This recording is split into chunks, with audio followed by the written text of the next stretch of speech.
Guys, 8 years ago, I had just gotten home from a 40-day inpatient drug and alcohol recovery center, and I needed something bigger to believe in. I recently heard that most people underestimate the impact that they can make in the long term and overestimate what they can accomplish in the short term, and that couldn't have been more true for my experience with Bikes Fight Poverty. To this day, I have no idea where my confidence came from to ask Ian if I could join him on that first year. When we departed for Mexico on January 1st, 2010, the farthest that I had ridden my bicycle was about 40 miles.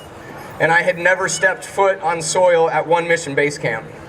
But the relationships that we forged that year will last a lifetime. And our prayer that year was the same as it is this year. And that's the impact that we make on the community that we're serving, and the people that we're serving will last longer than a lifetime. It may last into eternity. I've also said that in the doing comes the understanding. And when I had the opportunity to build my first One Mission house with my bare hands, I began to understand it's more than a house. It's even more than a home. It's permission to dream bigger.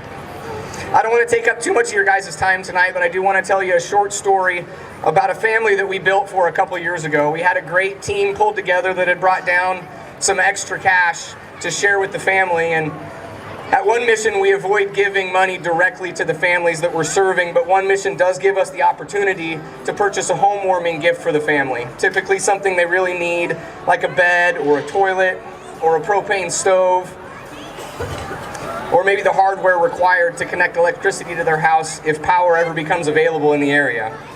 Remember that the homes that we're building typically don't have electricity, they don't have running water, there is no sewer system.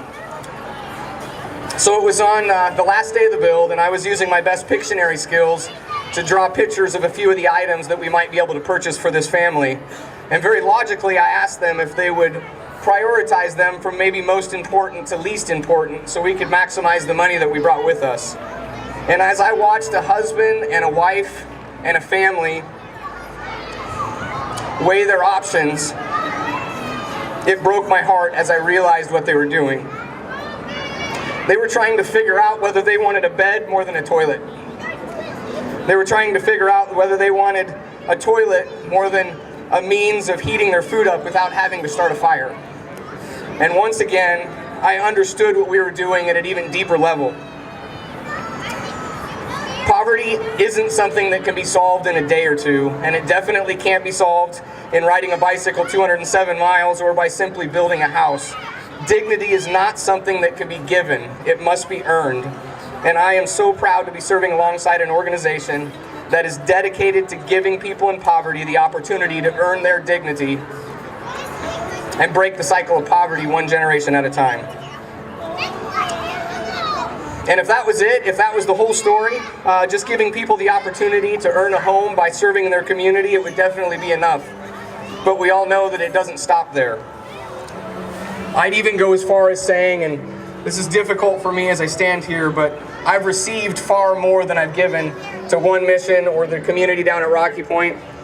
And it's why I'm still standing here today.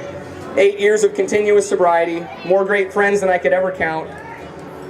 Countless stories of normal people just like me and you, overcoming insurmountable obstacles, hundreds of thousands of dollars raised, thousands upon thousands of miles ridden, all in the name of something bigger, and yet there's still so much work to be done.